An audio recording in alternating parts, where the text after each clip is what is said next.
समय समय जब करवट बदलता है तो राजा को रंक और रंक को राजा बना देता है। लेकिन रामपुर गांव का समय मानो रुक सा गया था। पिछले 3 सालों से आसमान ने जैसे इस धरती से अपनी नाराजगी पाल ली थी। ना बादलों की गड़गड़ाहट, ना बारिश की एक बूंद। जहां कभी लहलहाती फसलें हुआ करती थी, वहां आज सिर्फ मौत जैसा सन्नाटा था। ये कहानी है उस बंजर जमीन की और उस जमीन से जुड़े एक ऐसे इंसान रामदीन की, जिसकी उम्मीदें भी अब इस मिट्टी की तरह सूख चुकी थी। हे धरती माँ, तू क्यों रूठ गई है? मेरे पुरखों ने तुझे अपने खून पसीने से सींचा था, आज तू पत्थर क्यों हो गई है? देख, मेरी तरफ देख माँ, मेरे हाथों की लकीरें मिट गई हैं हल चलाते चलाते, लेकिन तेरी गोद नहीं भरी। ओ ऊपर वाले, क्या तेरा खजाना भी खाली हो गया है, या गरीबों की चीखें अब तेरे कानों तक नहीं पहुंचती? अगर मारना ही है तो एक बार में मार दे, ऐसे तड़पा तड़पा के क्यों मार रही है? रामदीन की चीख उस वीरान मैदान में गूंज कर रह गई। रामदीन जानता था कि शिकायत करने से बादल नहीं पिघलेंगे, लेकिन इंसान जब पूरी तरह टूट जाता है तो वो पत्थरों से भी बात करने लगता है। जब रामदीन घर लौटता है, तब रामदीन की पत्नी सुमित्रा चूल्हे के पास बैठी है। चूल्हा ठंडा पड़ा है, सुमित्रा का चेहरा पीला है, कमजोरी साफ दिख रही है। घर, जिसे सुकून का दूसरा नाम कहा जाता है, रामदीन के लिए अब ये घर नहीं बल्कि एक डरावनी गुफा बन गया था, जहां घुसते ही भूख और लाचारी उसके स्वागत के लिए खड़ी रहती थी। रामदीन दरवाजे से अंदर आता है, उसके कदम भारी हैं। वो सुमित्रा की ओर देखता है, लेकिन नजरें नहीं मिला पाता। पानी खत्म हो गया है, मटके की तली भी अब सूख गई है। मैं कुएं पर गया था सुमित्रा, लेकिन वहां अब सिर्फ कीचड़ है। लोग उस कीचड़ के लिए भी एक दूसरे का खून बहाने को तैयार हैं। गांव का सरकारी नल तो कब का सूख चुका है। पानी तो मिल जाएगा कहीं ना कहीं से, पर पेट की आग कैसे बुझेगी रामदीन? आज तीसरा दिन है, घर में अन्न का एक दाना नहीं है। खुद को कब तक दिलासा देंगे हम? तो क्या करूं मैं? चोरी करूं? डाका डालूं? सेठ गिरधारी के पास गया था मैं कल। उसने साफ कह दिया कि जब तक पुराना कर्ज नहीं चुकेगा, एक ढेला नहीं देगा। वो गिद्ध है, गिद्ध हमारी लाशों का इंतजार कर रहा है ताकि हमारी जमीन हड़प सके। नहीं, गुस्सा मत करो, शरीर में वैसे ही जान नहीं बची है, गुस्से से और कमजोरी आएगी। मैंने सुना है पड़ोस के गांव में लोग अपना घर बार छोड़कर शहर जा रहे हैं, क्या हम भी? नहीं, ये मेरे बाप दादा की जमीन है, मैं इसे छोड़कर कहीं नहीं जाऊंगा। शहर में जाकर क्या करेंगे? भीख मांगेंगे? उससे अच्छा है कि अपनी ही मिट्टी में मिल जाएं। रामदीन का अभिमान अभी भी उसकी गरीबी से बड़ा था, लेकिन वो ये नहीं जानता था कि किस्मत उसका और कड़ा इम्तिहान लेने वाली है। भूख सिर्फ पेट को नहीं, आत्मा को भी निचोड़ देती है। उस रात उस झोपड़ी में न खाना बना, न बातें हुई, सिर्फ अंधेरा और खामोशी एक दूसरे को निहारते रहे। वहीं दूसरी तरफ एक ही गांव, एक ही आसमान, लेकिन दुनिया 2 अलग अलग सिरों पर थी। एक तरफ रामदीन की सूखी झोपड़ी थी और दूसरी तरफ सेठ गिरधारी का बड़ा सा मकान, जहां अकाल का कोई असर नहीं था। सेठ गिरधारी, जिसका दिल उसकी तिजोरी से भी ज्यादा सख्त था। रामदीन धीरे धीरे डरते हुए अंदर आता है। वो दूर खड़ा हो जाता है। कौन है वहां? बदबू आ रही है गरीबी की।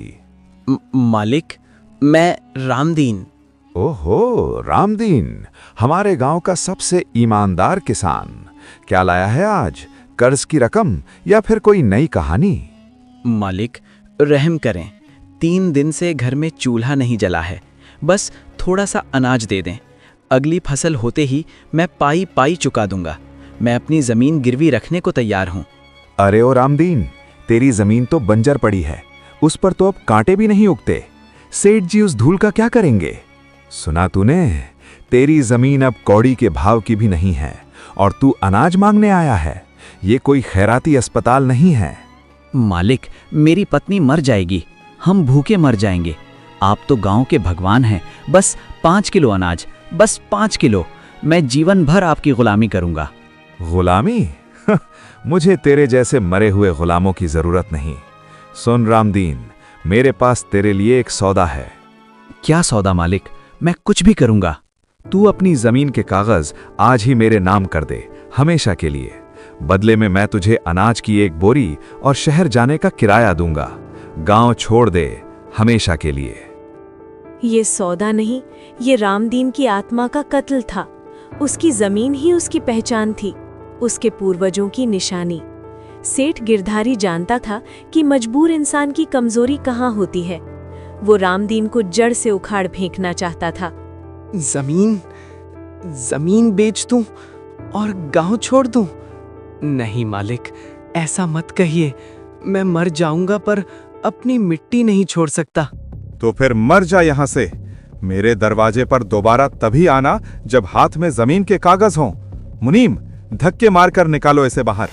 मुनीम रामदीन को धक्के मारकर हवेली से बाहर सड़क पर फेंक देते हैं। रामदीन धूल में गिरता है। रात हो चुकी है। चांद की रोशनी में पेड़ डरावने लग रहे हैं। रामदीन उदास होकर घर नहीं गया, बल्कि जंगल की तरफ निकल गया है। वो बेसुध होकर चल रहा है। अपमान और भूख इंसान को पागल बना देती है। रामदीन घर जाने की हिम्मत नहीं जुटा पा रहा था। वो सुमित्रा को क्या जवाब देता? खाली हाथ? इससे अच्छा तो वो जंगल के जानवरों का शिकार बन जाता। पर अफसोस, अकाल ने जानवरों को भी वहां से भगा दिया था। जंगल भी अब वीरान था। रामदीन चलते चलते एक पुराने विशाल सूखे पेड़ के नीचे बैठ जाता है। वो रो रहा है। सब खत्म हो गया, सब खत्म। अब जीने का कोई मकसद नहीं। सुमित्रा, मुझे माफ कर देना। मैं एक अच्छा पति नहीं बन पाया, मैं एक अच्छा किसान नहीं बन पाया। अचानक जोरदार हवा चलती है। सूखे पत्ते रामदीन के चेहरे पर लगते हैं। उसे गुस्सा आता है। गुस्से में जमीन को अपनी कुदाल से खोदने लगता है। रामदीन पागलों की तरह जमीन खोदने लगता है। उसे पता नहीं वो क्यों खोद रहा है, बस अपना गुस्सा निकाल रहा है। कुदाल पत्थरों से टकराती है। अचानक कुदाल किसी लोहा की चीज से टकराई। आवाज अलग थी, पत्थर जैसी नहीं, कुछ खनकती हुई। ये क्या है? एक पुराना जंग लगा हुआ छोटा सा लोहे का डिब्बा बाहर निकलता है। खजाना? नहीं रामदीन, तेरी किस्मत इतनी अच्छी नहीं हो सकती। इसमें जरूर कोई मरे हुए जानवर की हड्डी होगी या पत्थर। वो डरते डरते डिब्बा खोलता है। उसमें से एक अंगूठी निकलती है। वो सोने की नहीं थी, उस पर अजीब सी लाल नक्काशी चमक रही थी। वो कोई साधारण अंगूठी नहीं थी। उसे देखते ही रामदीन के शरीर में कुछ अजीब सा महसूस उसे होने लगा। वो अंगूठी ठंडी थी, बर्फ जैसी ठंडी, जबकि रात गर्म थी। जैसे ही रामदीन ने उसे छुआ, जंगल की हवा अचानक थम गई। सन्नाटा और गहरा हो गया। ये किसकी हो सकती है? इतनी भारी और ये चमक, ये कैसी चमक है? अचानक अंगूठी के अंदर से एक धीमी आवाज सुनाई देती है। खून, पसीना और इच्छा। रामदीन डर के मारे अंगूठी फेंक देता है और पीछे हट जाता है। कौन है वहां? चारों तरफ सन्नाटा है। रामदीन का दिल जोर जोर से धड़क रहा है। वो अंगूठी को घूरता है, जो अब जमीन पर पड़ी चमक रही है। वहम है, भूख से दिमाग खराब हो गया है मेरा। कोई नहीं है यहाँ। ये बस शायद एक मामूली अंगूठी है। शायद इसे बेचकर कुछ अनाज मिल जाए। शायद सुनार इसके बदले 2 दिन का खाना दे दे। रामदीन हिम्मत करके दोबारा अंगूठी उठाता है। इस बार कोई आवाज नहीं आती। वो उसे अपनी जेब में रखता है और कुदाल उठाकर घर की तरफ चला जाता है। सुमित्रा अभी भी जगी हुई है। वो दरवाजे पर बैठी इंतजार कर रही है। रामदीन हाँपते हुए अंदर आता है। घबराकर खड़ी होती है। कहाँ थे तुम? इतनी रात हो गई। मैं डर गई थी कि कहीं तुमने कुछ। सुमित्रा, देखो मुझे क्या मिला। ये क्या है? ये तो बहुत डरावनी लग रही है। कहाँ मिली तुम्हें ये? किसी की कब्र से तो नहीं लाए? नहीं पगली, खेत के पास वाले पुराने पेड़ के नीचे मिली। शायद कोई पुराना खजाना है। कल शहर जाकर इसे बेच दूंगा। सोचो सुमित्रा, अगर इसके बदले 100 रुपए भी मिल गए तो हम महीना भर पेट भर सकेंगे। मुझे ये ठीक नहीं लग रहा रामदीन। इसे घर से बाहर फेंक दो। जब से ये अंदर आई है मुझे अजीब सा महसूस हो रहा है। तुम भूख से कमजोर हो गई हो, इसलिए वहम हो रहा है। ये हमारी आखिरी उम्मीद है, इसे मत ठुकराओ। रामदीन ने सुमित्रा की चेतावनी को अनसुना कर दिया। डूबते को तिनके का सहारा भी जहाज लगता है। उसने अंगूठी को जोर से रगड़ा ताकि उस पर लगी मिट्टी साफ हो जाए। जैसे ही उसने रगड़ा, अंगूठी में से एक तेज लाल रोशनी निकली। पूरा कमरा लाल रोशनी से भर गया। सुमित्रा डर गई। रामदीन, फेंको इसे। तभी अचानक बाहर से दरवाजे पर जोर जोर से धक्के लगने की आवाज आती है। ओ रामदीन, दरवाजा खोल। रामदीन और सुमित्रा दोनों सहम जाते हैं। अंगूठी की रोशनी तुरंत बुझ जाती है। सेठ, इतनी रात को? मुझे पता है तू अंदर है। आज हिसाब पूरा होगा। तूने मेरी बेइज्जती की है। मुनीम, तोड़ दो दरवाजा। आज मैं इसकी झोपड़ी में आग लगा दूंगा। इस गांव से इस गंदगी को साफ करना ही होगा। परेशानी भी जब आती है तो चारों दिशाओं से आती है। एक तरफ हाथ में एक रहस्यमयी, शायद शापित अंगूठी थी और दूसरी तरफ दरवाजे पर खड़ा मौत बनकर सेठ गिरधारी। रामदीन के पास सोचने का वक्त नहीं था। अगर मरना ही है तो लड़कर मरूंगा। सेठ गिरधारी, मुनीम दोनों लाठियां लेके खड़े हैं। कहा था ना रामदीन, जमीन या जान? तूने गलत रास्ता चुना। रामदीन अपनी पत्नी के आगे खड़ा हो जाता है। उसकी मुट्ठी, जिसमें अंगूठी है, कांप रही है, लेकिन डर से नहीं, बल्कि अंगूठी अब उसकी मुट्ठी के अंदर गर्म हो रही है, बहुत गर्म। मेरी पत्नी को हाथ मत लगाना सेठ। मारो इसे और जला दो ये घर। मुनीम लाठी उठाकर रामदीन के सिर पर मारने के लिए आगे बढ़ता है। लाठी हवा में है। सुमित्रा की चीख गले में अटकी है। रामदीन अपनी मुट्ठी में बंद अंगूठी को अनजाने में ही जोर से भींचता है और उसके दिल से एक ही आवाज निकलती है, बचाओ। अचानक रामदीन की मुट्ठी से एक अजीब चमक निकलती है। जैसे ही लाठी रामदीन को छूने वाली होती है, वो हवा में ही गायब हो जाती है। मुनीम ऐसे पीछे फेंका जाता है जैसे किसी सांड ने टक्कर मारी हो। सब सन्न रह जाते हैं। सन्नाटा छा जाता है। सेठ गिरधारी बोलता है, ये क्या जादू टोना है? तूने किया है ना? रामदीन खुद हैरान था। उसने अपनी मुट्ठी खोली। अंगूठी अब काली नहीं थी, वो अंगारे की तरह जल रही थी। अब उसकी आवाज में अब एक अलग भारी बना गया है, हटो यहाँ से, वरना। और इस बार घर की छत, जो घास फूस की है, उड़ने लगती है। हवा तेज हो जाती है। भागो, भूत! इसके पास भूत है। सेठ और उसके आदमी दुम दबाकर भागते हैं। रामदीन वहीं खड़ा रहता है। उसकी मुट्ठी में वो ताकत धड़क रही है। वो सुमित्रा की तरफ मुड़ता है। सुमित्रा उसे पहचान नहीं पा रही है। रामदीन की आंखों में अब वो लाचारी नहीं थी, वहाँ कुछ और था, कुछ बहुत खतरनाक। रामदीन, तुमने क्या किया? ये अंगूठी, ये वरदान नहीं है रामदीन, ये श्राप है। रामदीन ने भूख को तो हरा दिया था, लेकिन उसने जिस ताकत को जगाया था, उसकी भूख अभी शुरू हुई थी। गरीब किसान को खजाना तो मिल गया, लेकिन इसकी कीमत क्या होगी? क्या रामदीन इस ताकत का मालिक बनेगा या इसका गुलाम? सुबह का सूरज निकल चुका है। कल रात की तबाही के बाद आज अजीब सी शांति है। कल जो छत उड़ गई थी, आज वो जादुई रूप से वापस आ गई है, लेकिन घास फूस की नहीं, बल्कि काले और गहरे लाल रंग की लकड़ियों से बनी हुई। ये झोपड़ी अब एक सामान्य घर नहीं, बल्कि किसी डरावने किले का छोटा रूप लग रही है। सूरज तो रोज की तरह निकला था, लेकिन रामपुर गांव की सुबह आज सामान्य नहीं थी। रामदीन की झोपड़ी, जो कल रात तक टूटने की कगार पर थी, आज तन कर खड़ी थी। भूख इंसान को जानवर बनाती है, लेकिन ताकत इंसान को राक्षस बना देती है, और रामदीन के अंदर वो बदलाव शुरू हो चुका था। रामदीन एक नई मखमली गद्दी पर बैठा है, जो पहले वहां नहीं थी। वो अपनी अंगूठी को बड़े गौर से निहार रहा है। सुमित्रा एक कोने में सिकुड़ी हुई बैठी है। उसकी आंखों में नींद नहीं, सिर्फ खौफ है। देख रही हो सुमित्रा, कल तक हम जिस दाने दाने को तरस रहे थे, आज वो हमारे कदमों में होगा। ये अंगूठी, ये सिर्फ अंगूठी नहीं है, ये मेरी किस्मत है। रामदीन, इस घर की हवा बदल गई है। मुझे सांस लेने में तकलीफ हो रही है। ये छत, ये गद्दी, ये सब कहाँ से आया? तुमने कुछ नहीं किया, बस उस अंगूठी को आदेश दिया। ये माया जाल है, इसे छोड़ दो। छोड़ दूं? क्यों? ताकि हम फिर से सेठ गिरधारी की लातों के नीचे रहेंगे? नहीं सुमित्रा, अब मैं नहीं झुकूंगा। अब दुनिया झुकेगी मेरे आगे। मुझे भूख लगी है। रामदीन अपना हाथ हवा में उठाता है। अंगूठी लाल चमकती है और रामदीन अंगूठी से खाना मांगता है। भोजन तो आ गया, लेकिन उससे खुशबू नहीं आ रही थी। सुमित्रा को ऐसा लगा जैसे उस खाने से सड़े हुए मांस की बदबू आ रही हो, लेकिन रामदीन की आंखों पर लालच का पर्दा पड़ा था। उसे वो दुनिया का सबसे बेहतरीन खाना लग रहा था। नहीं रामदीन, मत खाओ इसे, इसमें से बदबू आ रही है। ये शैतान का खाना है। तू पागल है, ये अमृत है, अमृत। खा ले वरना भूखी मरेगी। रामदीन जानवरों की तरह खा रहा है। उसके चेहरे पर तेल और मसाले लगे हैं। वो सीधा साधा किसान नहीं लग रहा था। वहीं गांव के बीचों बीच वो बड़ा पुराना कुआं है जो वर्षों से सूखा पड़ा है। गांव के कुछ लोग, बूढ़े और औरतें, वहां बाल्टियां लिए खड़े हैं, उम्मीद में कि शायद कहीं से पानी का टैंकर आएगा। कुछ ही देर बाद रामदीन वहां आ जाता है, लेकिन उसकी चाल बदल चुकी थी। उसके कंधे झुके हुए नहीं थे, सीना तना हुआ था।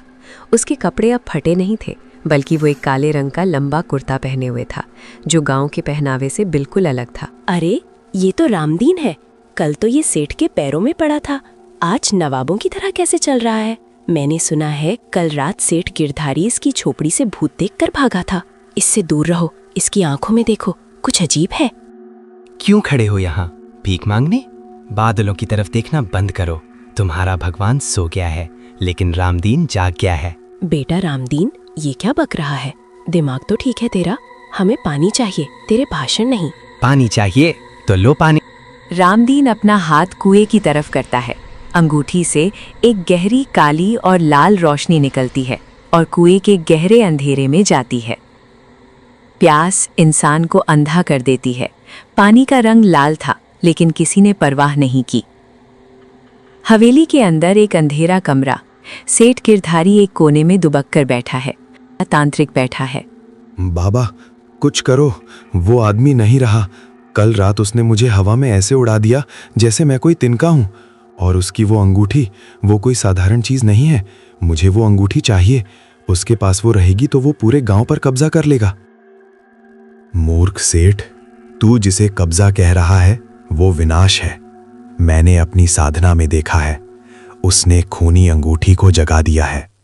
वो अंगूठी सदियों पहले एक राक्षस की थी, जिसे इसी गांव के नीचे दफनाया गया था।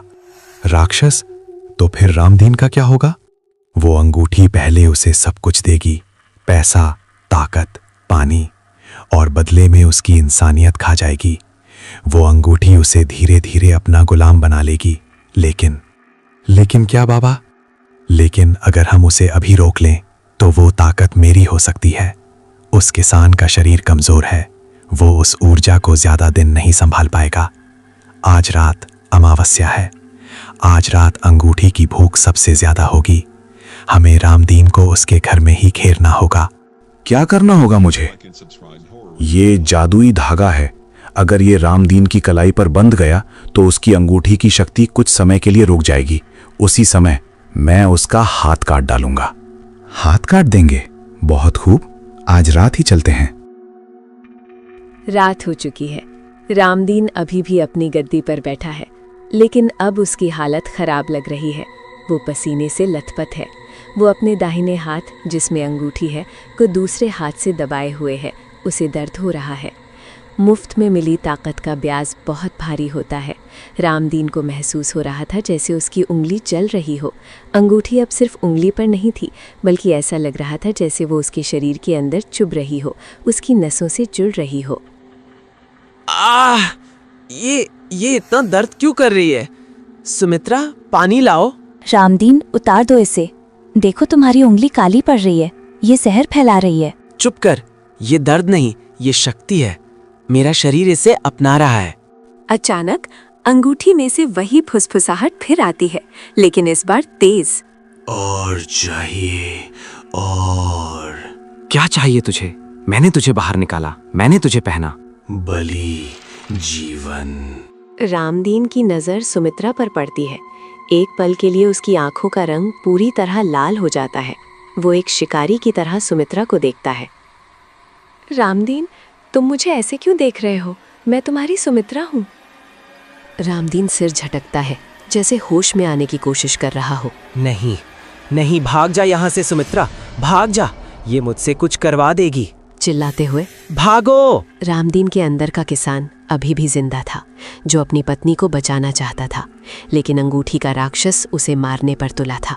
सुमित्रा समझ गई कि अब वहां रुकना मौत को दावत देना है। वो रोते हुए झोपड़ी से बाहर भागती है। सुमित्रा जैसे ही बाहर भागती है, वो देखती है कि घर को चारों तरफ से सेठ के आदमियों ने घेर रखा है। तांत्रिक घर के ठीक सामने खड़ा है और जमीन पर राख से एक घेरा बना रहा है। पकड़ लो इसे। अगर किसान बाहर नहीं आया तो इसकी चीख सुनकर आएगा। रामदीन बाहर निकलता है, लेकिन अब वो इंसान कम और साया ज्यादा लग रहा है। उसका पूरा शरीर अलग लगने लगता है। मेरी पत्नी को छोड़ दो गिरधारी। ओम ह्रीम क्लीम बंधनम। तांत्रिक राख का एक मुट्ठी भर पाउडर रामदीन की तरफ फेंकता है। जैसे ही राख रामदीन को छूती है, वो अदृश्य जंजीरों में जकड़ जाता है। वो हिल नहीं पाता। ये क्या है? सेठ गिरधारी हंसते हुए आगे बढ़ता है, हाथ में काला धागा और एक बड़ा चाकू लिए। जादू को जादू ही काटता है रामदीन। बाबा क्या करूं? जल्दी कर, अंगूठी वाली कलाई पर धागा बांध, उसके बाद हाथ काट दे। सेठ गिरधारी रामदीन के पास जाता है। रामदीन पूरी ताकत लगा रहा है, उसकी नसें फाटने को हैं। अंगूठी भयंकर रूप से चमकने लगती है, जैसे वो फटने वाली हो। नहीं, तुम मेरा कुछ नहीं बिगाड़ सकते। जैसे ही सेठ धागा बांधने के लिए हाथ आगे बढ़ाता है, रामदीन की अंगूठी से एक लाल बिजली निकलती है और सीधे आसमान की तरफ जाती है। बादलों में गड़गड़ाहट होती है। तो दोस्तों, आगे क्या होगा? क्या रामदीन इस मुसीबत से आज़ाद हो भी पाएगा? अगर जानना है तो इस कहानी के अगले पार्ट में बहुत जल्द, इसलिए चैनल को सब्सक्राइब जरूर करना। धन्यवाद।